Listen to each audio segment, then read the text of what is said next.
ಹೊತ್ತು ಕಳೀತಾ ಇರುತ್ತೆ. ನಾವು ಕೆಲಸ ಮಾಡಿದರೂ ಅದು ಕಳೆಯುತ್ತೆ, ಕೆಲಸ ಮಾಡದೇ ಇದ್ದರೂ ಕಳೆಯುತ್ತೆ. ಯಾವ ಕೆಲಸ ಮಾಡಬೇಕೋ ಅದನ್ನು ಮಾಡಿದರೂ ಕಳೆಯುತ್ತೆ, ಮಾಡಬಾರದ ಕೆಲಸ ಮಾಡಿದರೂ ಕಳೆಯುತ್ತೆ. ಸುಮ್ಮನೆ ಕುಳಿತರೂ ಹೊತ್ತು ಸಾಗುತ್ತಾ ಇರುತ್ತೆ.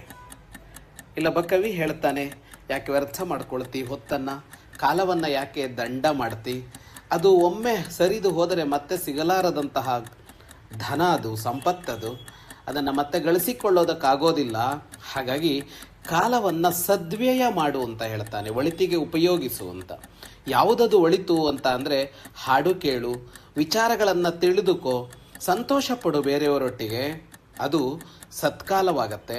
ಅದೇನೇ ನೋವಿನಲ್ಲೋ ಚಿಂತೆಯಲ್ಲೋ ಯಾರೊಂದಿಗೋ ಗಲಾಟೆ ಮಾಡುತ್ತಲೋ ನಿದ್ರೆ ಮಾಡುತ್ತಲೋ ಜಗಳ ಮಾಡುತ್ತಲೋ ಕಳೆಯೋದಿದೆಯಲ್ಲ, ಅದು ಕಾಲವನ್ನು ವ್ಯರ್ಥಗೊಳಿಸಿಕೊಂಡಂತಾಗತ್ತೆ ಅಂತ ಅವನು ಹೇಳ್ತಾನೆ.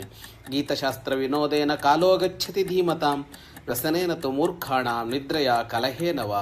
ಧೀಮಂತರಾದವರು, ಬುದ್ಧಿವಂತರಾದವರು ಗೀತ ಶಾಸ್ತ್ರ ಅಂದರೆ ಅರಿವು ಮತ್ತು ವಿನೋದ ಸಂತೋಷಕೂಟಗಳಲ್ಲಿ ಕಾಲವನ್ನು ವಿನಿಯೋಗಿಸ್ತಾರೆ. ಆದರೆ ಮೂರ್ಖರಾದವರು ಚಿಂತೆಯಲ್ಲಿ, ನಿದ್ರೆಯಲ್ಲಿ ಮತ್ತು ಜಗಳದಲ್ಲಿ ಆ ಕಾಲವನ್ನು ಕಳೆದುಕೊಳ್ತಾರೆ ಅಂತ ಹೇಳ್ತಾನೆ. ಕಾಲವನ್ನು ಕಳೆದುಕೊಳ್ಳೋದು ಬೇಡ, ಉಳಿಸಿಕೊಳ್ಳೋಣ. ಶುಭಂ ಭೂಯಾತ್. ಪಂಚಲೋಹದ ಪ್ರಣವನಾದ ಘಂಟೆಗಳು ಹೃದಯಾಂತರಾಳದಲ್ಲಿ ಅನುರಣಿಸುವ ಚಿರಂತನ ಮಂಗಳ ನಾದವೇ ಪ್ರಣವ. ಸಾಧಕನ ಶ್ರೇಷ್ಠ ಸಾಧನ ಪ್ರಣವನಾದ ಘಂಟೆಗಳು. ಇಂದೇ ಕರೆ ಮಾಡಿ 8050124365.